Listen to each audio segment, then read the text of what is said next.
News room 7 में आपका स्वागत है। मैं हूं आपके साथ अंकिता। चलिए रुक करते हैं खबरों की ओर। मंत्री कैलाश विजयवर्गीय ने कैबिनेट में हुए महत्वपूर्ण फैसलों की जानकारी दी। हमने रिकॉर्ड बनाया है 29 की 29 सीट हमने जीते। मोहन यादव की सरकार ने रिकॉर्ड बनाया है। 61% मतदान प्रतिशत मध्य प्रदेश में बढ़ा। केवल बीजेपी पार्टी को मतदान मिला है। प्रधानमंत्री नरेंद्र मोदी को कैबिनेट ने बधाई दी।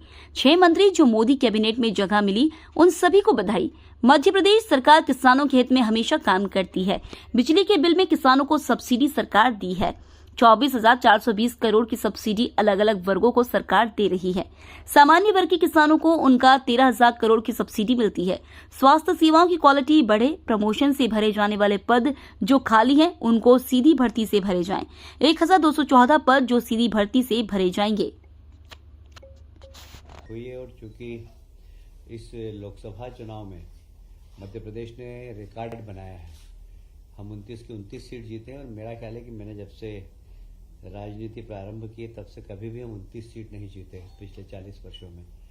तो 29 सीट जीतने का रिकॉर्ड डॉक्टर मोहन यादव जी के नेतृत्व में हुआ, इसलिए पूरे मंत्रिमंडल ने माननीय मुख्यमंत्री डॉक्टर मोहन यादव जी को बधाई दी है। और इसमें बहुत सारे रिकॉर्ड बने हैं। अभी आपको मालूम है कि हम मध्य प्रदेश के चुनाव हुए, हम लगभग 163 सीटों पर जीते थे, पर इस बार हम 260 विधानसभाओं में जीते हैं लोकसभा के अंदर। और औसत हमारी हर लोकसभा की जीत 3.5 लाख की हुई है। तो ये एक बहुत बड़ी जीत है ये। और हमें वोट परसेंटेज भी हमारा बढ़ा है, लगभग 61% वोट हमको मिला है आज। इसीलिए मध्य प्रदेश में अभी अपन मध्य प्रदेश की बात कर रहे हैं। मध्य प्रदेश में 61% वोट भारतीय जनता पार्टी को मिला है और इसलिए आज माननीय मुख्यमंत्री जी को बधाई दी। और फिर कैबिनेट ने प्रधानमंत्री जी को भी बधाई दी कि तीसरी बार एक ऐसा प्रधानमंत्री जिसका जन्म स्वतंत्रता के बाद हुआ हो और वह पहली बार लगातार तीसरी बार प्रधानमंत्री बने हैं, ये एक रिकॉर्ड है उनके नाम से। और इसलिए उन्हें भी बधाई दी। एक सामान्य परिवार में जन्म लेकर लगातार तीसरी बार प्रधानमंत्री बनना ये एक बहुत बड़ी उपलब्धि है और इसलिए प्रधानमंत्री जी को भी कैबिनेट ने बधाई दी है। मध्य प्रदेश में 6 सदस्य माननीय मोदी जी के मंत्रिमंडल के सदस्य बने हैं, तो उन 6 को भी बधाई दी है और उनसे अपेक्षा की है कि मध्य प्रदेश के विकास में वे मंत्री अपना सहयोग प्रदान करेंगे। शंका हो रही है आपको? 5 आप मुर्गन को नहीं गिनते ना, इसलिए मुर्गन तमिलनाडु से आते हैं, बाकी मध्य प्रदेश से ही वो राज्यसभा में गए, इसलिए 6 हम मंत्री मानते हैं मध्य प्रदेश के। आज एक बहुत महत्वपूर्ण विषय पर भी चर्चा हुई है कि आप सभी जानते हैं कि मध्य प्रदेश सरकार किसानों के हित में हमेशा निर्णय करती है और वो प्रदेश की जनता जो बिजली के उपभोक्ता है उनको भी सब्सिडी देती है। तो कुल मिलाकर लगभग 24,420 करोड़ की सब्सिडी राज्य सरकार अलग अलग वर्ग के लोगों को दे रही है। जैसे यदि मैं बात करूं, घरेलू उपभोक्ताओं को लगभग 6,000 करोड़ की सब्सिडी है। आप सभी जानते हैं कि 1 से 100 यूनिट तक बिजली के भाव अलग हैं और बाकी उसके भाव अलग है, इसलिए लगभग सामान्य उपभोक्ताओं को 6,000 करोड़ की सब्सिडी मिलती है। और किसानों को, जो सामान्य वर्ग के किसान हैं उनको 13,000 करोड़ की और SC/ST को 5,000 करोड़ की। इस प्रकार 24,000 करोड़ की सब्सिडी आज मंत्रिमंडल ने प्रदेश की जनता के लिए मंजूर की है। और मैं सभी उपभोक्ताओं को जो बिजली का उपयोग करते हैं मैं उन्हें बधाई देता हूं।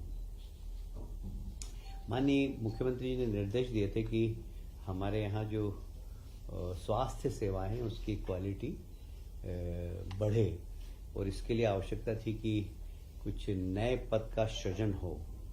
और विभागों के डॉक्टर्स की भी कमी थी और कुछ पद ऐसे थे जो प्रमोशन से भरे जाने थे। तो अब प्रमोशन के पद यदि खाली हैं और प्रमोशन वाले योग्य व्यक्ति नहीं है तो उसको सीधी भर्ती से भरने के आज कैबिनेट ने निर्देश दिए हैं। और ऐसे लगभग 12 से 14 पद ऐसे हैं जो सीधी भर्ती से भरे जाएंगे और रिक्त पदों में से 50% अर्थात 660 पदों की पूर्ति चयन के सीधे भर्ती से होगी। प्रदेश में टोटल आधे प्रमोशन से होंगे, आधे सीधी भर्ती से होंगे। जो 12 से 14 पद रिक्त हैं उसमें से आधे प्रमोशन से होंगे, आधे सीधी भर्ती से होंगे।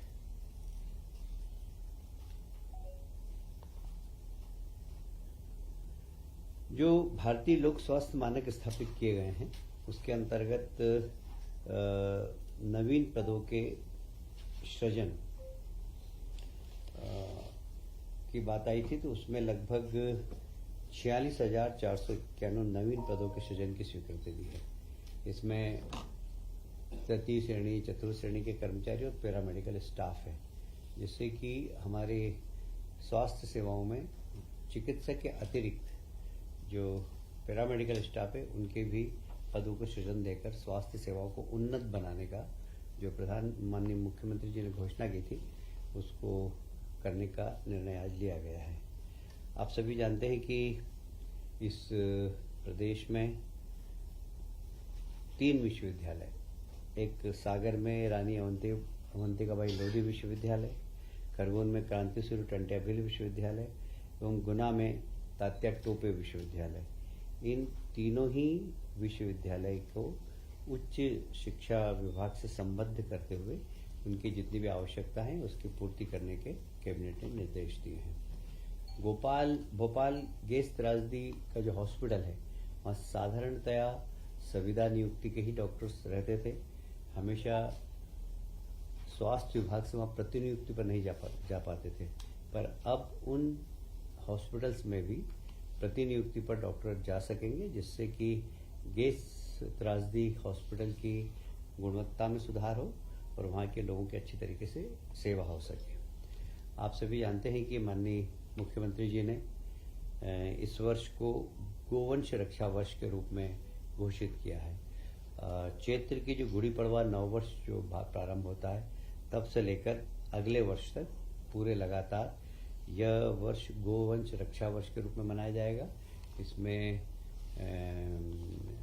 जितनी भी गौशाला हैं उनको उन्नत करना, सड़क पर जो कभी कभी गोवंश घूमता रहता है उनको पकड़कर गौशाला तक पहुंचाना, यदि बीमार हैं तो उन्हें चिकित्सा उपलब्ध कराना, कई बार एक्सीडेंट भी हो जाते हैं, उन सब के लिए हाइड्रोलिक गाड़ियां लाकर उनको उठाकर और गौशाला तक पहुंचाना या हॉस्पिटल तक पहुंचाने का काम माननीय मुख्यमंत्री ने विभाग को निर्देश दिए हैं।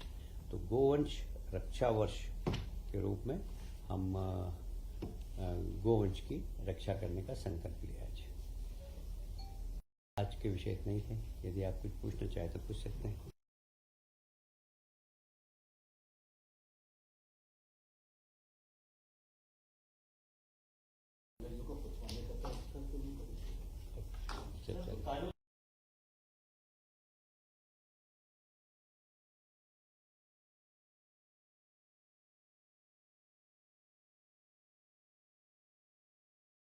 फिलहाल इस बुलेटिन में इतना ही। आप बने रहिए न्यूज रूम 7 के साथ। नमस्कार।